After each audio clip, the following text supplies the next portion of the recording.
You may be a wife, but is he a husband? By W.C. Blackman.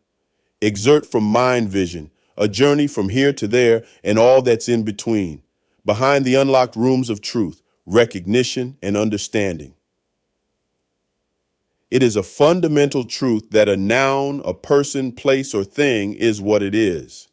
It is just as fundamental and true that problems and/or difficulties come to pass when a state of delusion sets in for either the observer or the subject, and thus he or she refuses to see a thing for what or who it is. I have on occasion counseled women regarding finding a prospective companion. In such meetings, statements such as the following are often said to me. I'm a good woman. I give him what he needs and what he wants, but somehow I always end up the same way I started, alone with nothing but a pillow to comfort me at night.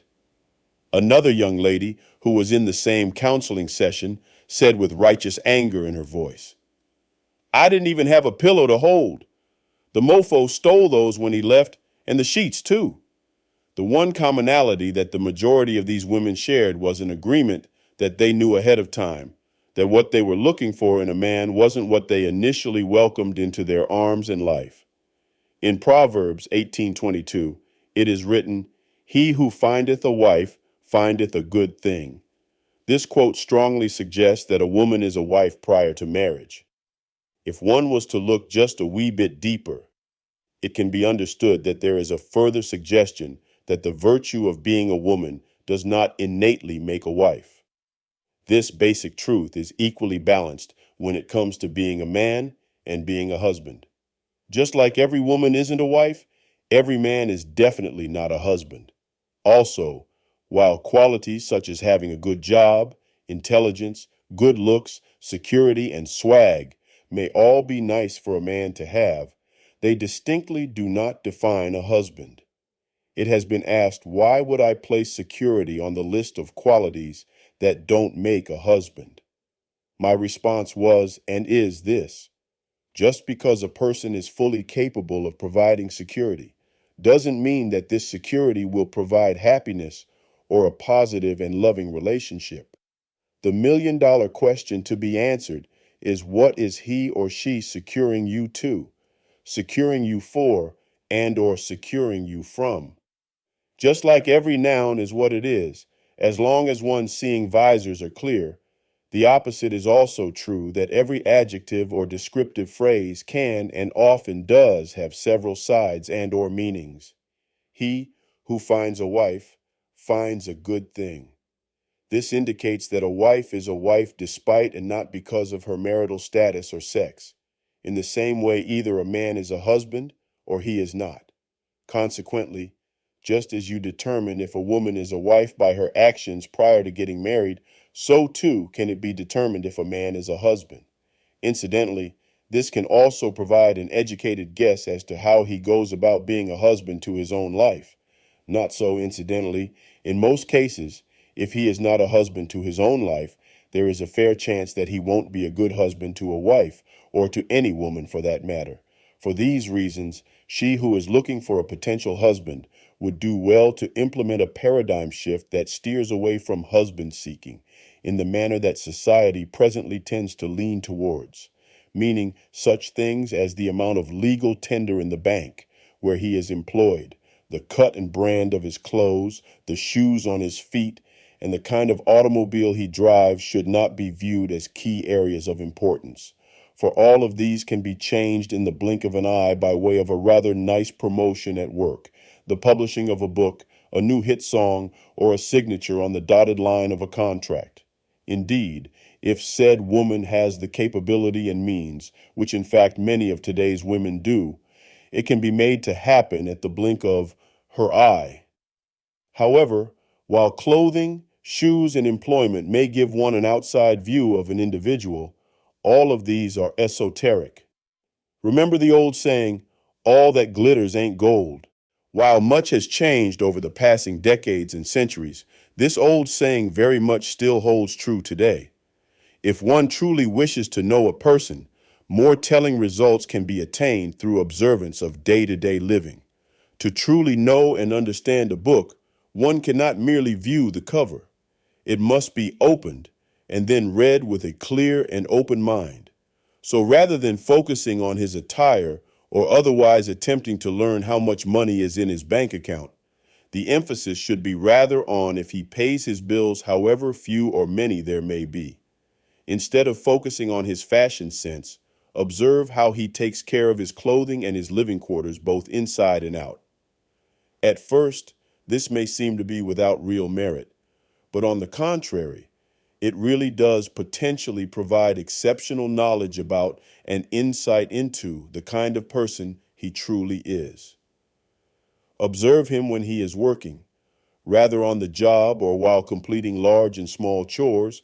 How does he conduct himself? Does he maintain a positive attitude in approaching and completing tasks?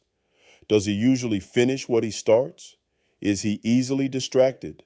When distracted, does he get back on task in a reasonable amount of time and complete it? Is it normal for him to have several things going, but seldom, if ever, complete any of them? How is his patience in everyday activities? How does he treat his mother, his sisters? If he has children, does he spend time with them, or does he simply make sure that his financial child support is paid or provided? If he does spend time with his child, children, or child-age siblings, how is that time spent? How does he treat himself? How does he treat you? How does he treat other women? How does he act towards you, towards women in general? The last two questions sound similar, but believe it when I say that they are not the same. In fact, if the answer to those two questions is the same, this is a very telling clue which should not be ignored. All the above questions and more should be answered when choosing a potential life partner. However, those answers should not come by asking him or her directly. One must put in the work. In other words, one must pay attention by observing actual actions and listening to what is being said during casual conversation without any agenda in mind other than learning the individual with whom you are embarking upon a relationship. Also, it is imperative to understand that observation and investigation are not the same. That is to say, such things as stalking, snooping, listening at doors, sneaking looks into personal records such as phone logs or organizers, and or grilling a prospective mate are completely out of the question. Committing such acts as these can quickly place you in the status of persona non grata, and rightly so. It should be noted that it is not enough to simply make these key observations. During and after these observations take place, they must then be interpreted in a rational manner.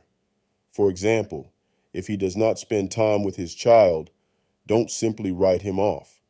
If he meets at least half of your other more important requirements, try to learn why he does not spend time with his child.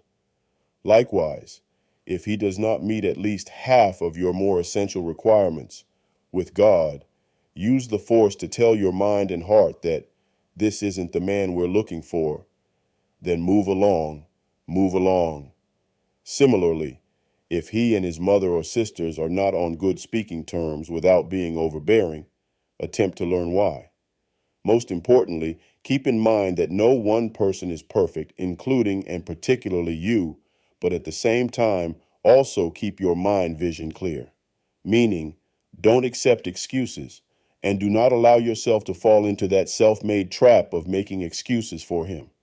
It is amazing how many women have had their would-be Prince Charming tell them the truth and preferred to put their own version of the truth in place and keep on rolling.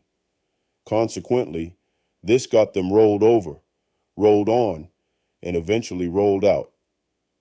It is okay to believe and or have faith in the unseen, but blind faith should always, always be accompanied by and implemented with clear vision, meaning no matter how involved the heart becomes, the mental eye should remain open, aware, active, and most of all, acutely cognizant of reality. Hi, I'm W.C. Blackman. Thanks again for continuing to listen to these audios. This one was a little bit different, but no less important or essential to creating and sustaining a happy and joyful living. As always, if you haven't already, please do subscribe, share, like, and comment if you like. I look forward to hearing from you. See you next time.